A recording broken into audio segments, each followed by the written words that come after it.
In this video I'm going to show you how you can turn on the daylight running lights for this VW Touareg from 2005.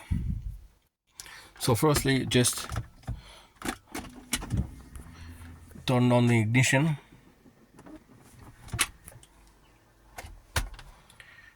and after that we have to use this button over here, and we are going to look for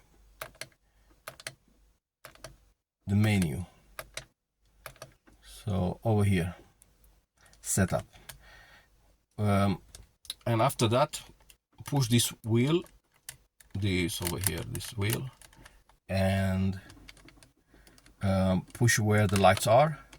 Coming home, menu, daytime lights, and we are going to daytime light. Push that wheel over here again, and in my case the option is off.